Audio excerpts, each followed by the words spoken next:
Yes, so let's start the instruction. This is instruction 12 of the Business Process Intelligence course, and it refers to the contents of lecture 15, or part of lecture 15, which focused on performance and bottleneck analysis, which touches on one of the additional perspectives that one can look at in process mining. So there are plenty of such additional perspectives. You've seen the data perspective, where you have generic additional attributes on top of the ones that constitutes a control flow perspective of a process. To remind you, the control flow perspective attributes are the case identifier, the timestamp, and the activity label. These are the three fundamental attributes in process mining. You can have more. And we have seen in the last instruction the organizational or social perspective, which allows you to discover social networks, to discover roles in a process, and to discover the relationships between the persons involved in the process and between the roles involved in a process or in an organization.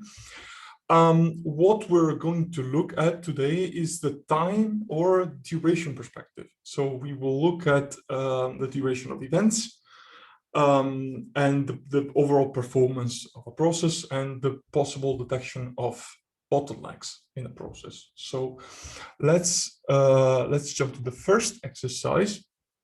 And the first exercise connects to the lecture by asking you to compute the full service times per case for the process that you see on screen. And the process, about the process here, there is an event log on the right-hand side in the table.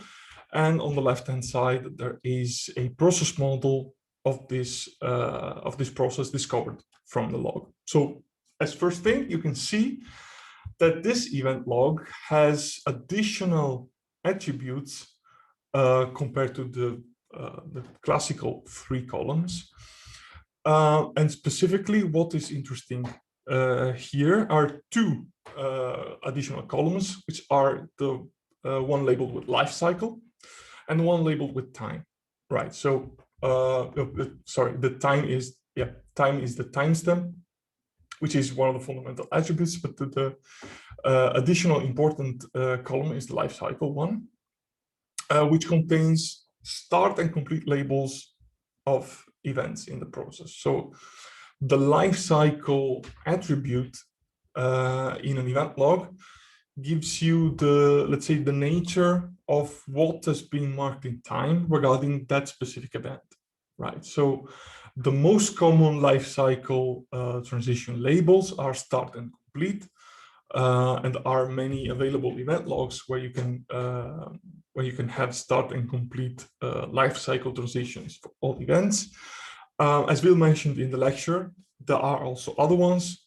So we have start and complete here, but there is suspend, for example. There is the one that restarts after the suspension restarts the activity. There is start over, so start from the beginning for that specific event. There is abort, which cancels completely that activity, and so on. So there are a number of these possible labels that are sometimes available in event logs and are defined by the XCS standard. Start and complete are by far the most common when it comes to real-life event logs. And start and complete labels enable actually the performance analysis and the bottleneck analysis that we're going to look at today. Right. So recall from the lecture, that the service time for full transitions consists in labeling for each case the start, the complete, and the duration of each event, right? So if we look at transition A, for example, transition A appears in all 3 of the cases that we have here. So transition A will be labeled with 3 entries, one for each case, one for each event actually in the log. And every entry will have a start, a complete, and that duration value. So let me, this time I will not draw over the slides. We all saw how it went last time. So I am actually going to type. So for case 1, we have an activity A, which I can see from the table that it starts at time 8, right? So the start is 8. And it completes at 11. So the duration for this specific instance of activity A is, of course, 3, right? The difference. Okay. And this is for event 1. Now, case 2 also has an instance of A, right? So we also label the transition with the correct values for case number 2, which starts at time 43 and completes at time 47. So the duration is equals 4. Very easy. Let's do it for another transition. So for another activity label in this process, let's do it for E, for example. Right, so E only appears on case 3, so we only have to label with case 3. And in case 3, E starts at 95.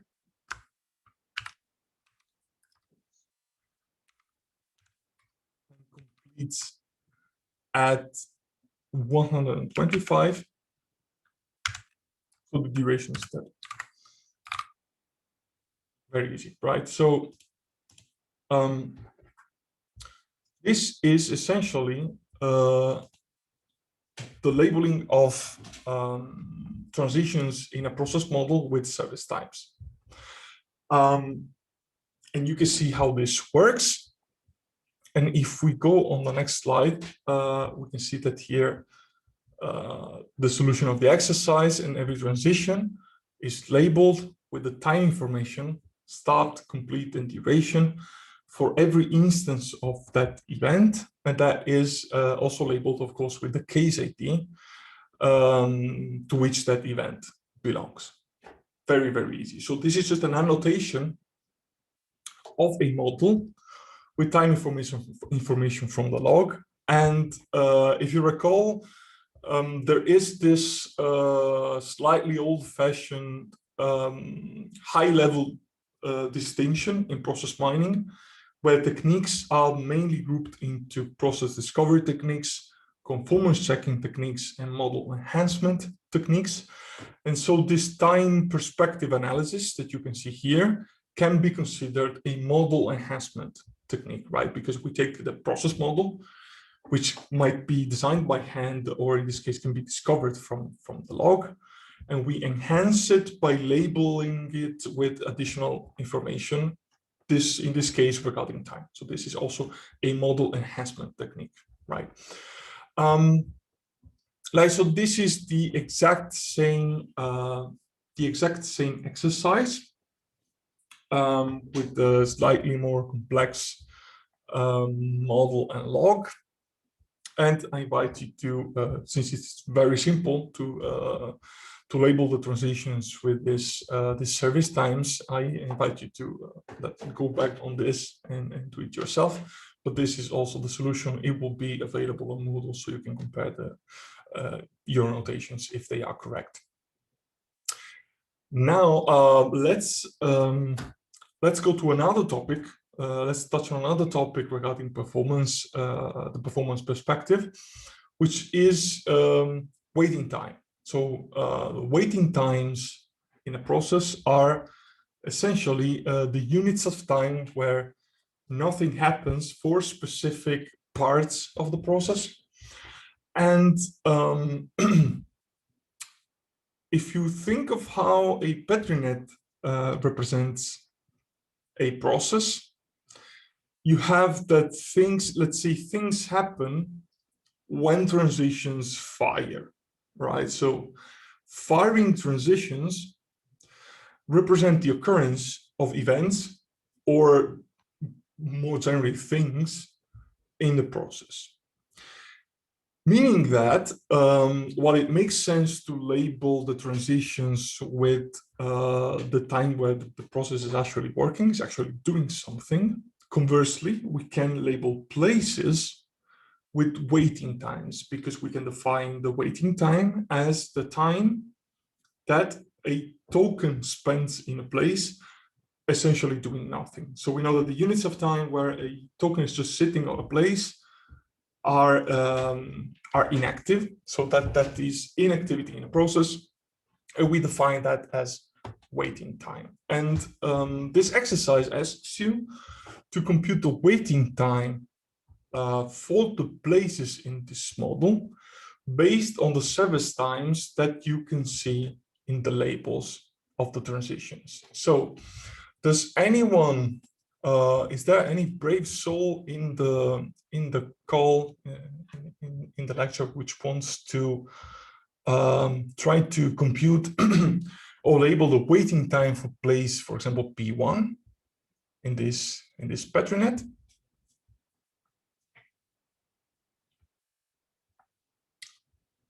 No one? All right, so let's, I'll do it myself. I think I'll do it myself, and let's do it for P1. Yeah, so this is also by case, on a by case basis. So let's look at waiting time for case 1, right?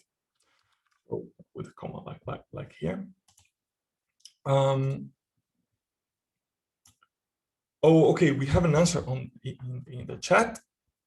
The answer is 3, 15, and 8. I believe respectively by case. Let's see if that is the correct solution.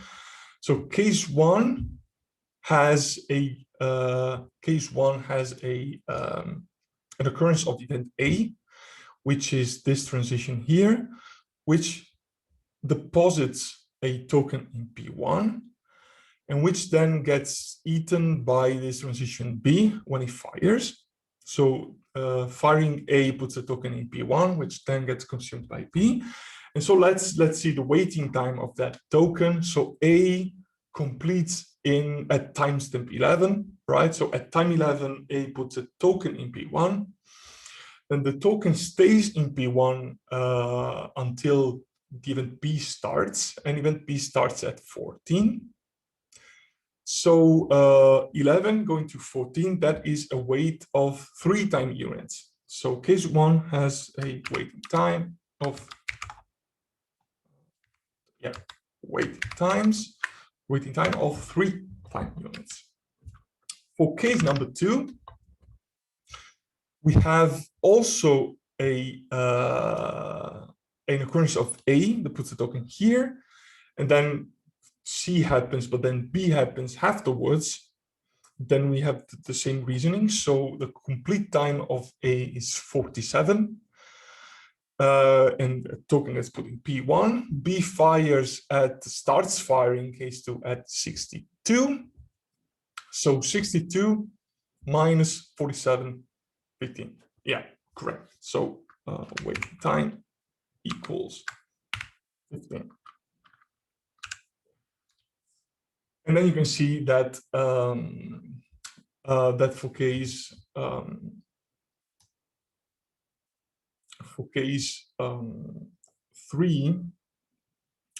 3, we have something different happening, because A fires, puts a token here, but then that token gets consumed by E. So we need to base ourselves on E to see the waiting time, right? So a token gets put there at time 87, and then E starts firing at time 95. So this is also correct, and the waiting time here is equal to 8. Very good. So This was correct, and you can see the waiting time or times by case on a by case basis for place B1. And you can compute exactly the same waiting time for all places. And the solution is visible on this slide here. Right, very easy, also very easy for each. So we can compute separately the service time first for each transition, which focuses on the active time of the process. So it illustrates, it describes the time and duration that was employed in the process to actually do things, right?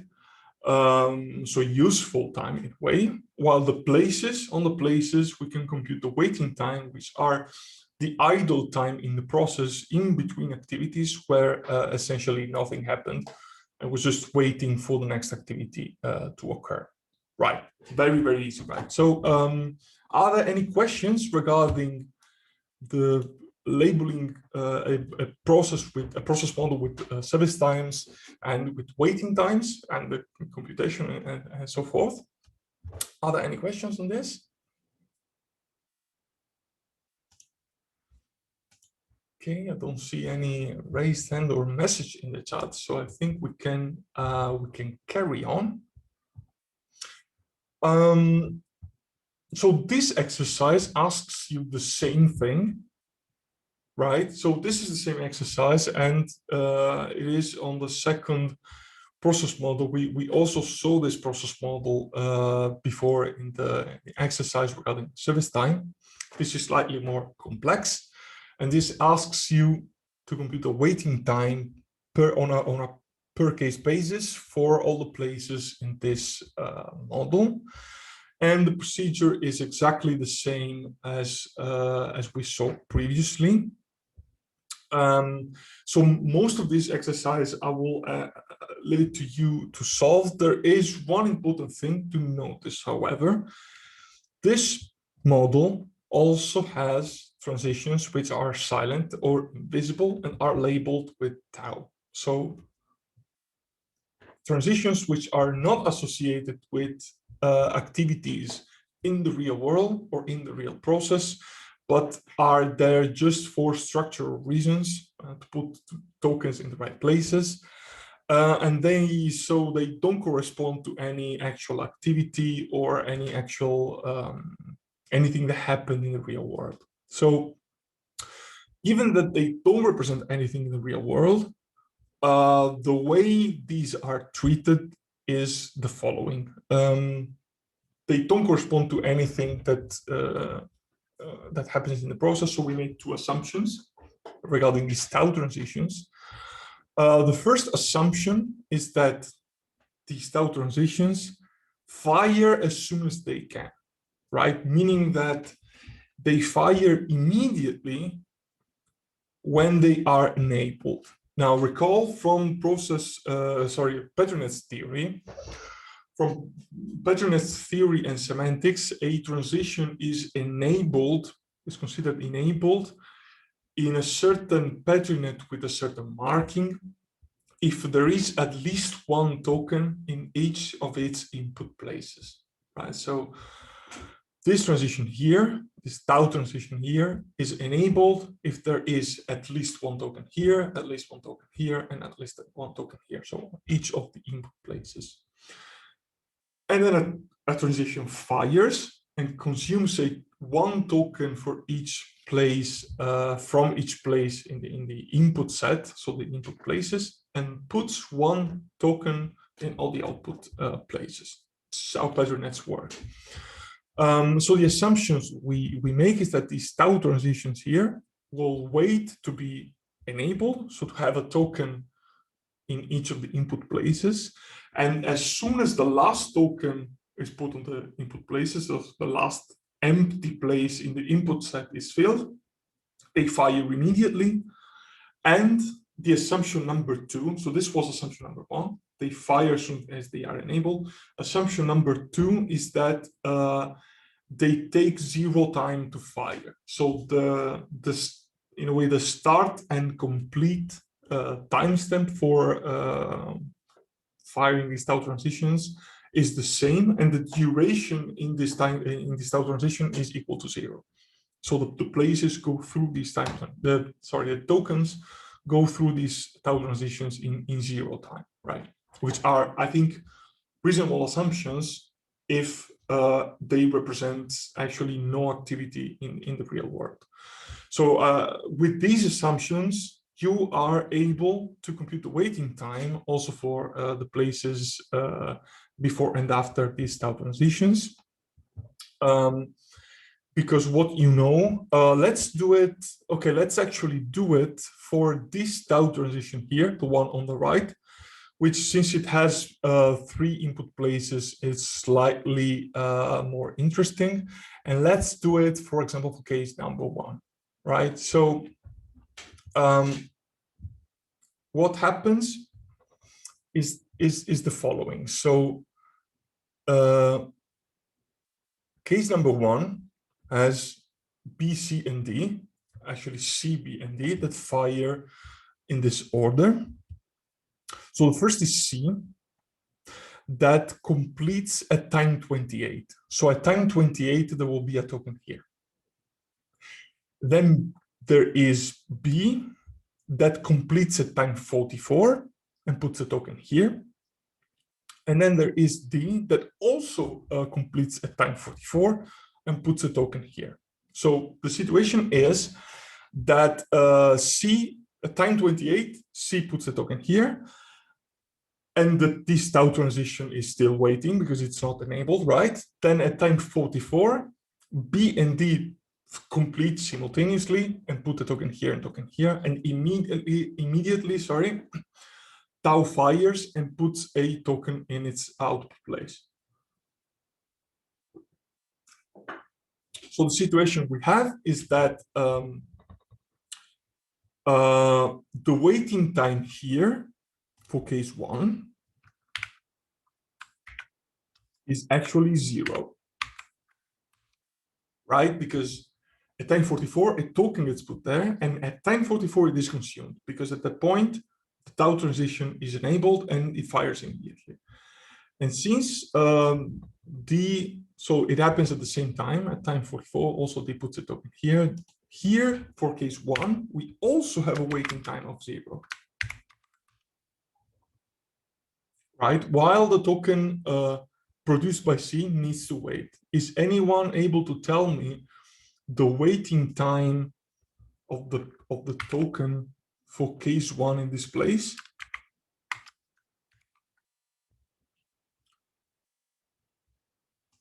Some answers from the chat. 16. 16 sounds right. 28 plus 16 equal 44, or rather, 44 minus 28. So here it is 16. Right, so this is how you compute waiting time for places and cases where invisible transitions with label tau are involved in the process, and the results are these. So in the right hand side, you can see a reminder of how these tau transitions actually behave, and here you have waiting times and service times for each transition and place in the model. Notice that here we have there are some tokens which have multiple waiting time for the same case. And that is, of course, because for case number 2, there are places that receive multiple tokens because there are multiple passes there. This is a loop, essentially. So there are separate waiting times for each iteration for each pass throughout a place. Also very easy to understand. It's just computed separately, right? So this is how you compute waiting times on a slightly more complex process model, right? I think I will speed up a little bit. So the next exercise, which is also very similar, asks you 3 questions regarding this process model labeled with service times.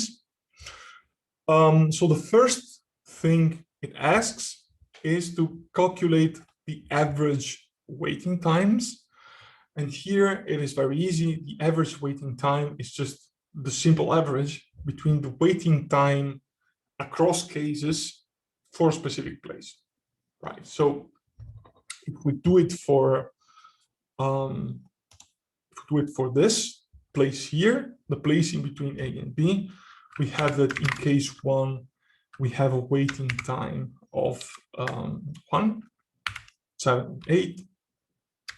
Case 2, we have a waiting time 1,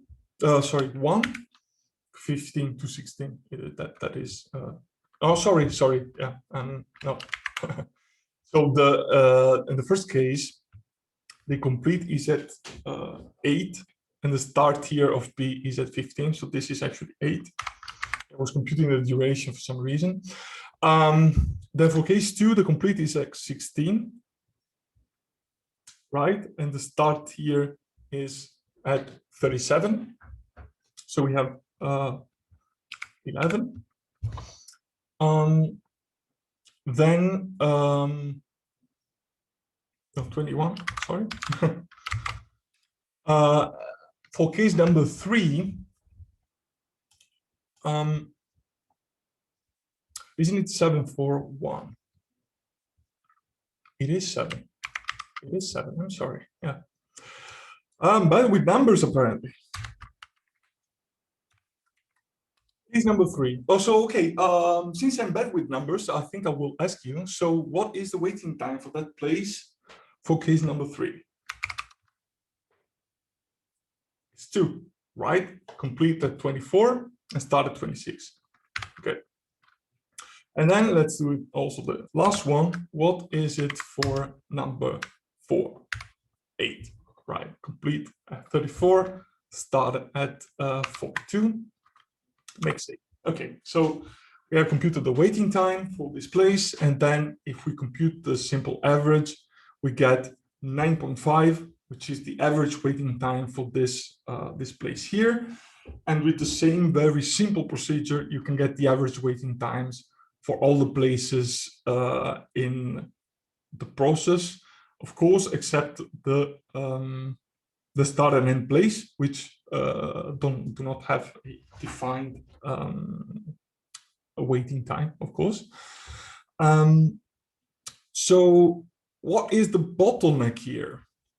So the second question asked you to see what the bottleneck is in the process, and what is it in your opinion?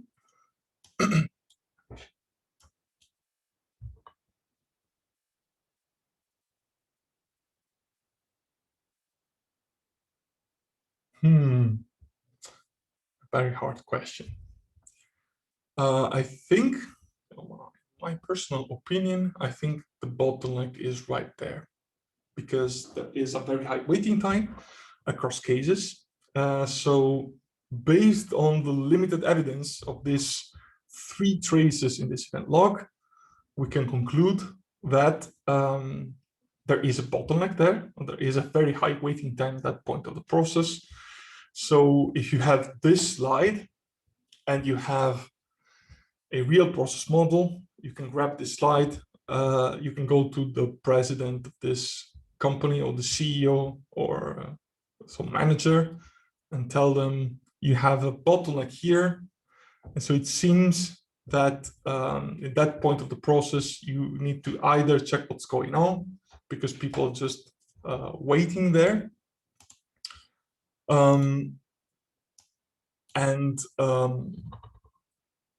You need more people, more resources, something different needs to happen there, right? So a question from the chat, bottlenecks can also be activities. So bottlenecks can be activities in principle. So, and that is the duration here. So you can also, of course, compute the average duration for each activity in the process, for each transition. And of course, you can compare these average durations and you can look at it from a perspective of bottlenecks defined as the activity that takes more time.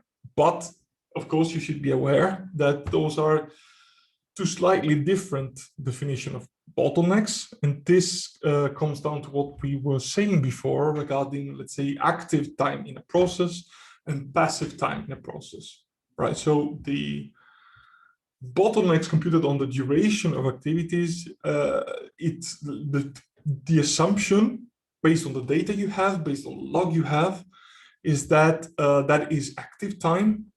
So it is, yes, a bottleneck, meaning that it induces a very long duration for cases in the process, but that is active time. So it is time where someone is actually working, and having a very high average duration in a specific activity might lead you to decisions such as, for example, if I look here, if you decide that there is a bottleneck on activity D, right?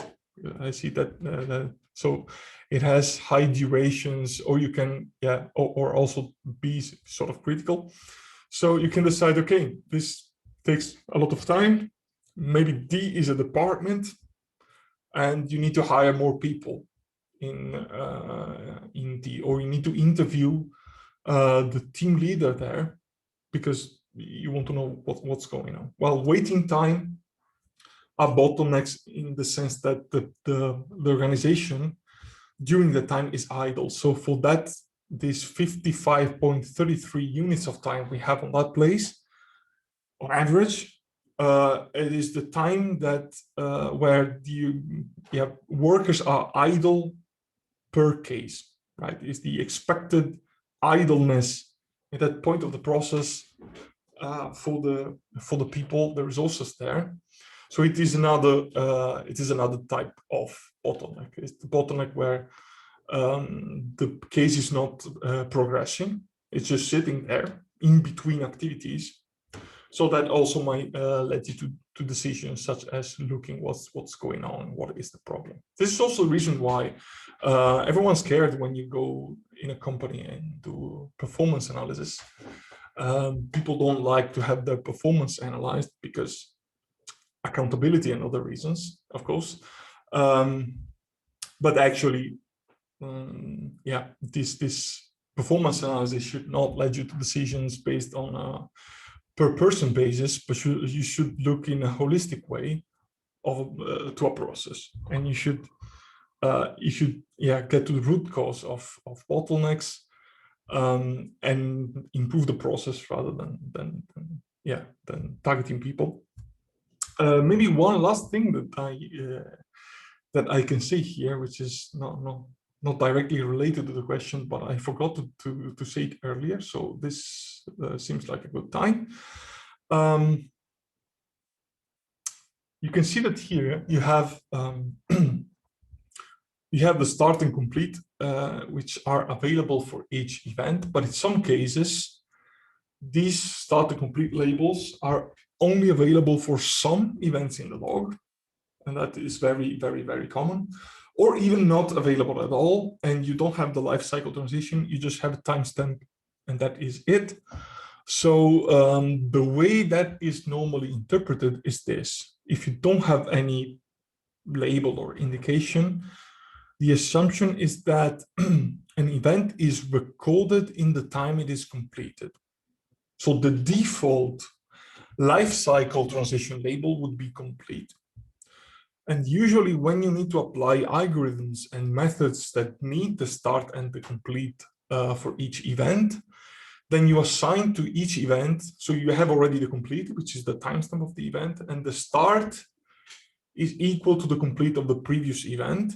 So you assume that the waiting time is 0. That is the assumption. Of course, if you do this, you need some heuristic to get a start timestamp for the first event in a trace, because you don't have the previous event, right? But this is sort of the assumption. So what people tend to do in process mining is to assume waiting time equals to 0 if you don't have the life cycle transition indicate of start and complete for each event. Just say this for completeness. Okay, so let's carry on to another part, the third part actually of this exercise, which asks you for the average case duration. Also very easy. As you can see here, there is already this label, which is actually associated with the end place of this process model, which has the start timestamp of the first event in a case and the complete timestamp of the last event in a case. And so this computes the difference between these two is the global duration of a case. So from start to end for each case, this is on a per case basis. So we can see it for all the 4 cases here. And this from here, you do the very simple calculation of averaging out the total duration of each cases, which gives you an average case duration of 156.5 time units, which also might lead you to some conclusion in the process. Maybe you want to compute this on a year-by-year basis, right? You split the event log horizontally per year, and you complete the average case duration by year, and then you have the trend in time for the efficiency of the process, assuming that nothing else has changed. It's an extremely rough estimate, but it's a very simple example of how you can use this average case duration calculation here, right? So these are the questions for the answers for the 3 questions of this exercise. Let's look at the very last thing, actually very quickly. So this last exercise asks you to compute the routing probabilities for this process model and this event log. Okay, so first we looked at transitions and we labeled transitions, right, with the service times. Then we looked at places and we looked at the meaning of places in the process, and the meaning of places is waiting time and idle waiting time, and then we labeled the places. So 2 model enhancement techniques. Now we look at the third. So the third, let's say, model enhancement techniques in the perspective of performance in time that we see here is on the arcs. So we looked at transitions, places, and now arcs. And on arcs, I can look at the routing probabilities. So the probabilities of taking each arc and ultimately each path in the process based on the event log that we have here. And if we look, for example, so routing probabilities are to be computed, let's say, on the arcs that exit a place. And the reason we do that is that it's essentially, if you're replaying the process model, that is a decision point. So if you have a token in B1 and you are free to simulate the process as you want, you can decide if you want to fire B or if you want to fire A, assuming you also have a token in B2, of course. And so the way we do this is that we look at the fraction of cases where a specific arc is crossed, is part of the path that leads you to the final place. And if we do that, let's see, for example, a calculation for these 4 arcs. Here, the arcs exiting B1 and exiting B2, we can see that among these 3 cases, in 2/3 of the cases we execute B, cases 1 and 2. So these as weight 2. And then, so the weight 2 here, we have 2 crossings of this arc. while the case number 3 gives you one crossing of this arc here towards E. So this has weight 1. And so weight 2 and weight 1, if you translate that to probabilities, and you want, because ultimately you want the probability distribution on the arcs exiting a specific place. And if you do that, you very easily normalize to 1 and you get 0.66 and 0.33, right? And the same reason goes for these two arcs here. Also from here, you can sort of understand why we are more interested in the probabilities of arcs exiting from a place, because of course, this is the same once B fires. Every time B fires, this is crossed, let's say, automatically. So, so it's more interesting to look at the probabilities from the decision points, which are the places, of course. Right. Are there any questions on this? Very simple, right? Yeah, I see no questions. It's very, very simple. So I think I will leave you to do this as before. There is a slightly more complex version of the exercise on a slightly bigger model. I will link this to you as further exercise. There is, of course, the solution on the next slide, which also you can find in the model. And I think I will, last call for questions. Also in general, in terms of these additional time perspectives and also, generic questions. Let's see one message in the chat. Let's see.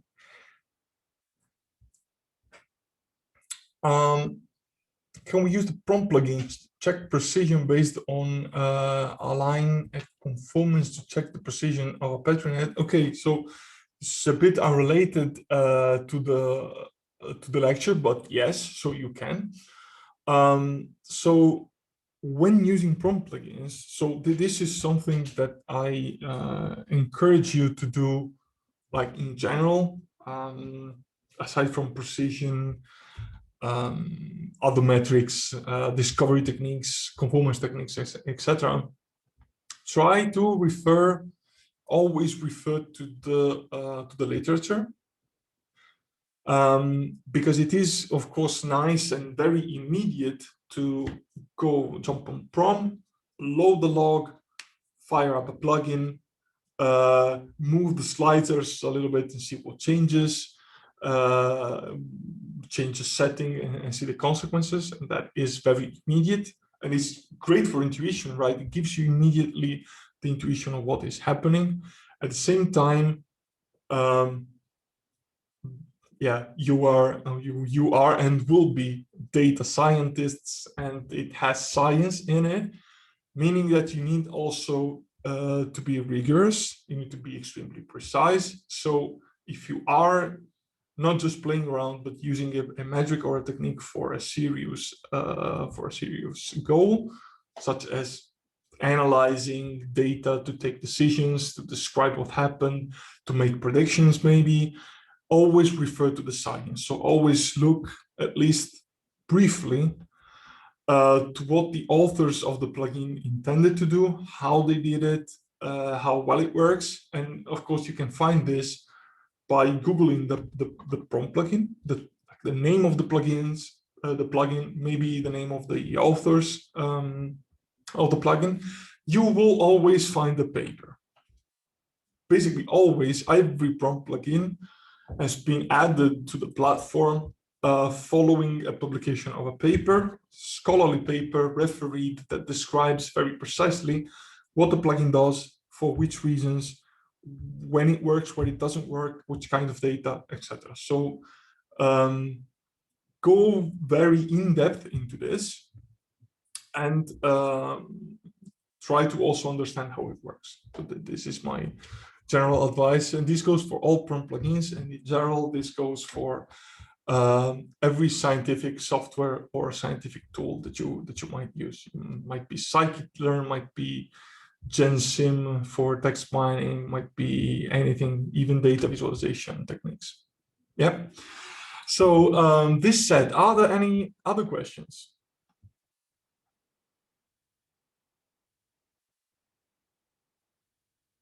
Okay, I don't think there are. So I will stop the recording now.